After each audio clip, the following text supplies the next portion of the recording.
Ravi, how are you, buddy? I'm doing well, man. How are you? I am super good.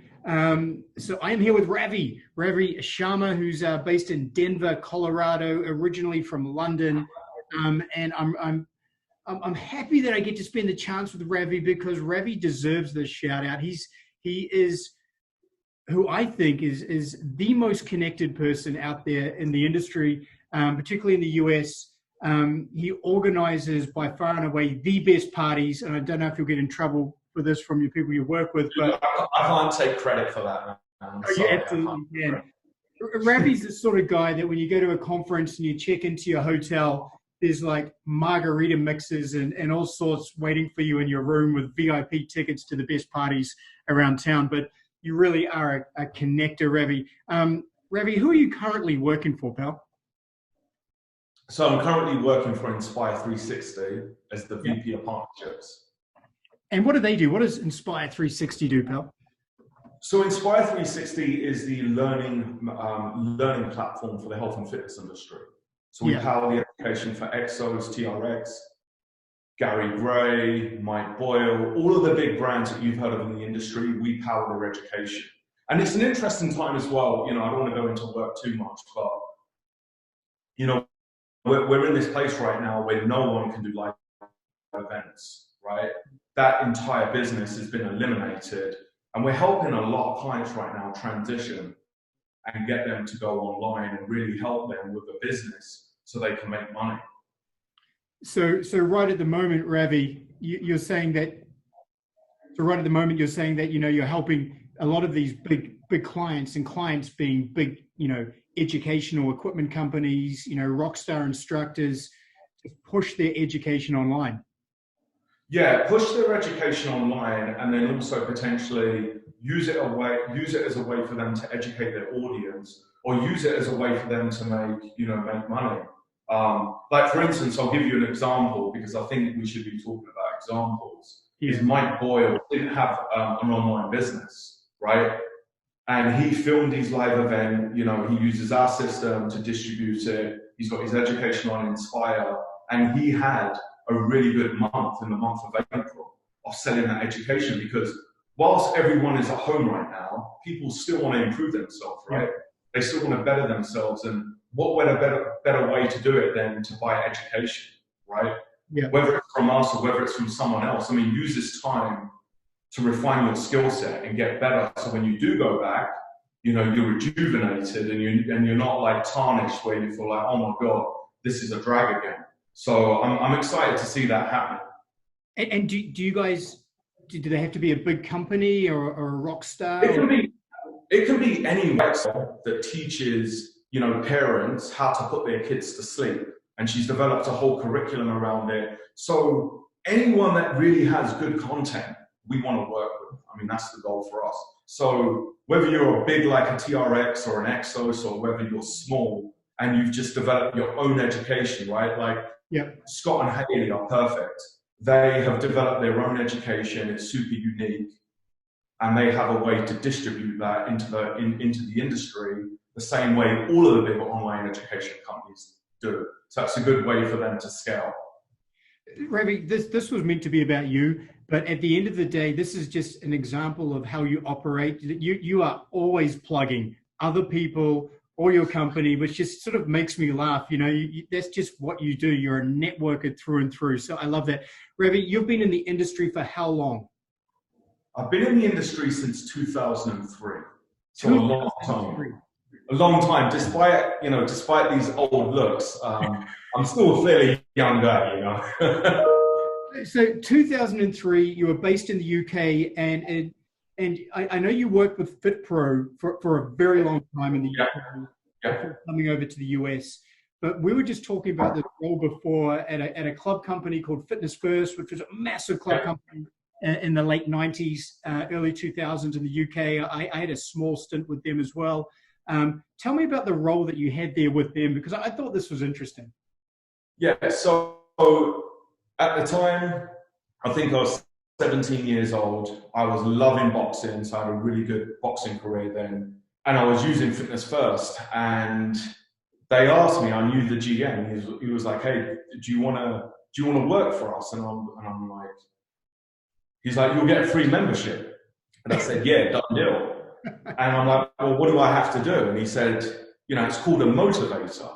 Yeah. You just go around the gym and you go up to people and you just make sure that they're okay, they're enjoying their workout, you talk with them, you ask them if they need any help, and you're there to pretty much inspire them. And I remember the first day, like going in, putting my badge on and just walking around the gym, and how intimidating it was going up to people and talking to them. And people didn't want to know, right? Like people were like, leave me alone. But I do believe there's an art to connect with people. And I do think some of the most successful personal trainers have that. And it was that moment that really taught me, like, hey, this is, you need a real skill set. There's soft skills, there's hard skills, there's technical skills. And I thought if you can get all of them, you're going to become a really good personal trainer. So that was my first experience. And it was actually quite challenging going up to people and starting random conversations.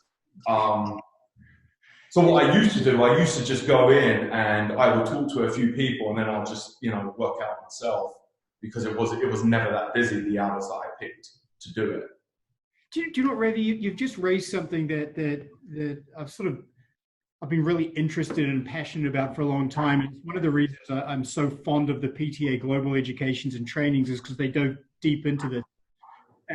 But I know many coaches and trainers who are clinicians of the body.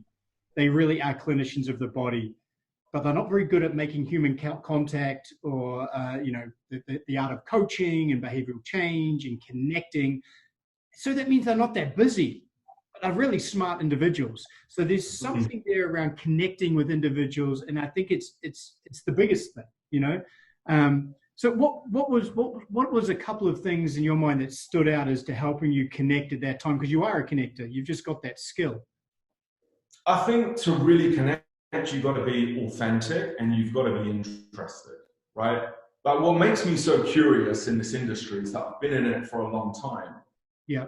And I know that our industry is an industry where if you tell someone to do something, they go and do it, they make a physical change in their body.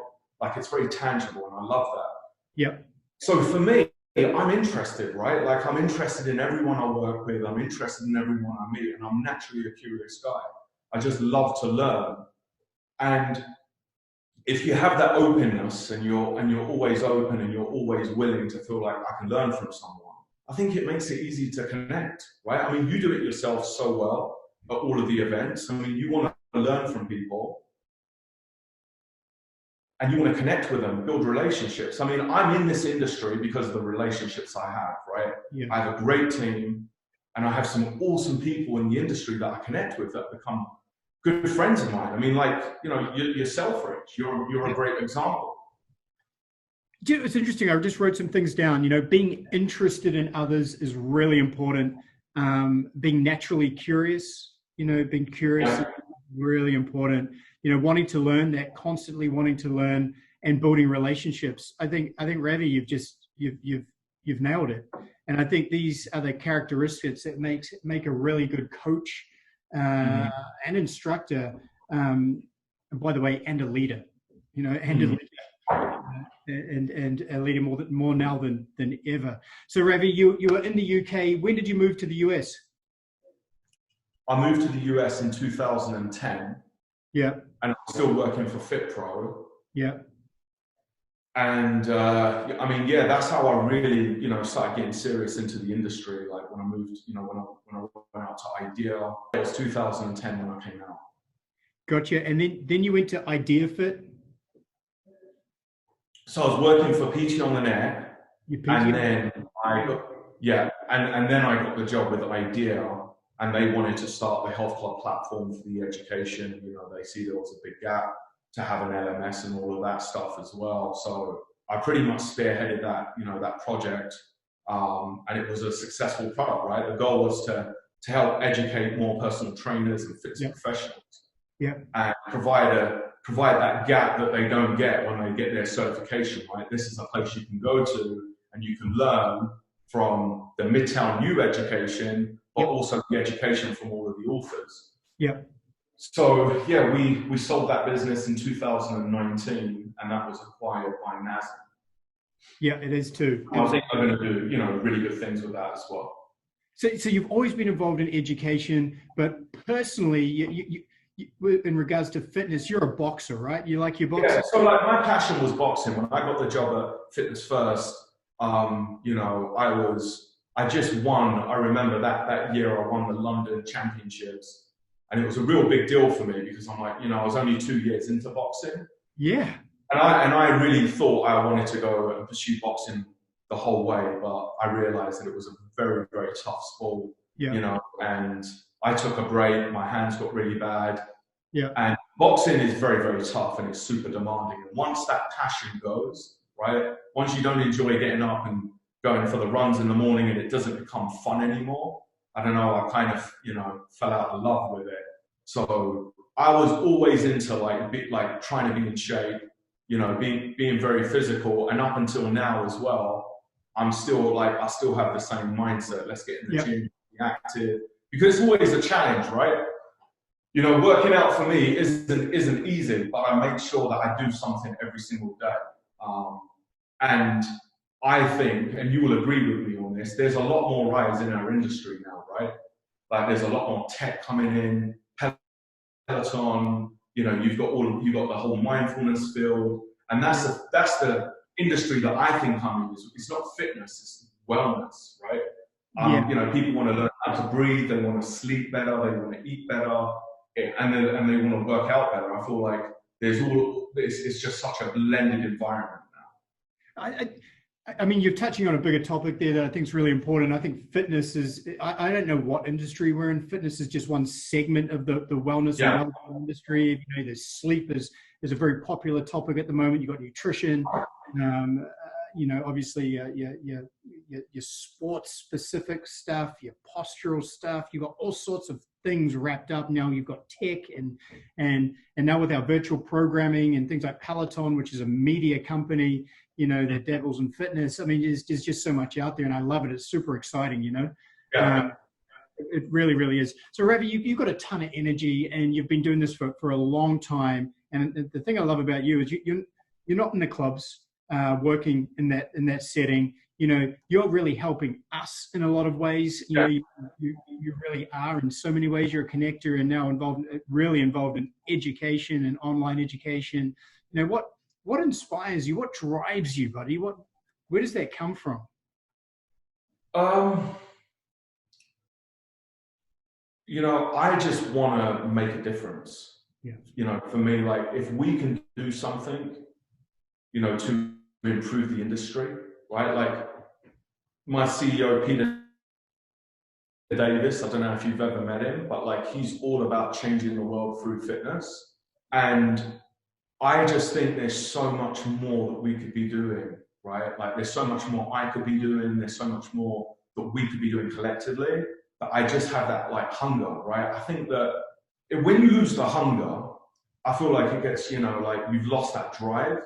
Yeah. And you're always going to be hungry if you think there's more. Like if you think that you haven't completed it, right? That there's another level to go. And that's just how I view life with everything. I love that. I mean, it says so much about you. It really does. It really does. What's next for you, Ravi? What's next? So in what capacity? Life. Where do you want to go? What's for you? What do you think?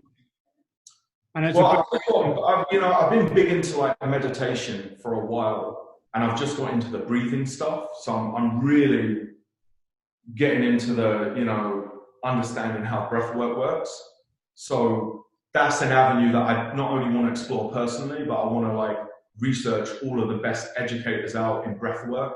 Yes. And kind of bring them to one place, because I think that breath work is one of the most important skills that you can learn, and it can change how you feel immediately.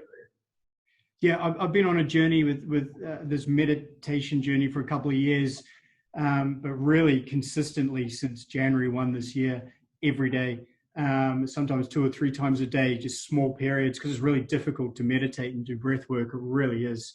So I I completely agree with you. It demands more from the mind to be quiet than it does to be on your phone or be in a conversation. So like breath work, you know, I think that alone, get used to doing that and then maybe do the meditation later. Yes. And then couple them together if you can.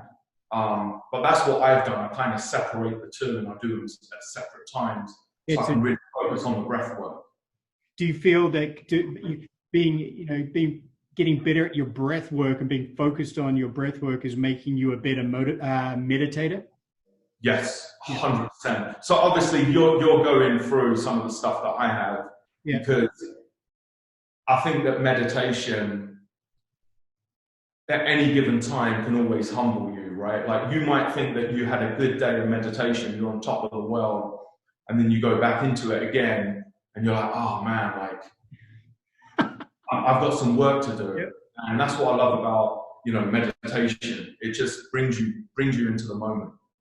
Yeah, it's interesting you say that, Ravi. Up till March the 15th, my meditation, I was actually, that has humbled me because I was on a roll with my meditation. It was getting great. I was telling people about it. My energy was through the roof, feeling good. And then as we've gone through this, you know, this period with COVID, I'm finding it really hard to meditate because I've got all these, you know, different factors coming in, maybe more stress, thinking about different things, hard to quiet the mind. And it's really humbled me. It's tough. You know? Yeah, no, I agree with you. And I think that this time and mindfulness is your focus at the moment as you move forward.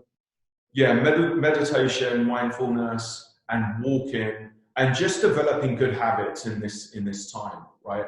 Because I do like to eat, man. I like my food, and you know, I like my food. So I want to do, you know, things that are really going to be good for me during the day, and I'm setting up bad habits because I think it's very easy to sit on your couch and, you know, be like, this is what it is, right? So I'm just going to write it.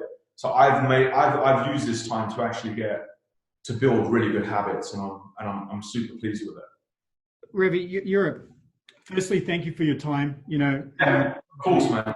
And you're a stand-up individual, and you just have an energy that, you know, it's hard to explain. There's only a few people do. You've got a great energy, and you give a lot to other people. And I see when you're at conferences, it's like people just, you know, they warm to you, and you connect a lot of people. You're responsible for a lot of business, by the way, for a lot of people out there. And it's you know, you are part of this massive industry.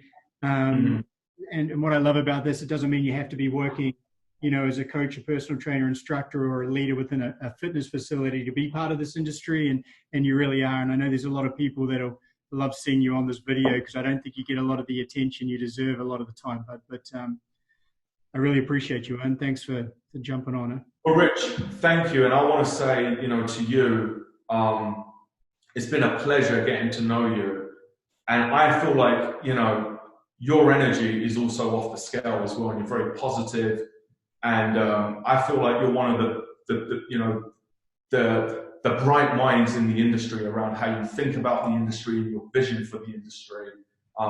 So thank you for everything that you do, because it's people like you that are moving the industry forward. And also, like, not just me, right? I know that you mentioned we're on the vendor side. There's so many other vendors out there that are doing great things. And thank you for thinking of me, because I'm not your typical health club person, as you know, as they say, but it's an industry that I love. And you know, when you reached out to me and asked me to do this, I was really happy and I was honored that you thought of me. But I could, you know, name off 5 other vendors that are doing just the same thing, if not even better. Like, those guys don't get a lot of credit, and I'm glad that you included one. So we all make the machine go, and I just think health and fitness and well-being is going to be bigger and more at the front and center of our thoughts as we come out of this and move forward. I think, you know, it's a pretty incredible thing. Rich, I was just going to say one more thing. Us vendors are just normally used to, like, people asking for really big discounts, you know. Hey, true. I feel sorry for you. Yeah. We love it. We'll take it. 50% off, though. I love it. No, okay, mate. You look after yourself, and we'll talk soon. Thanks, man. Cheers, You brother. too. Have a good one. Bye.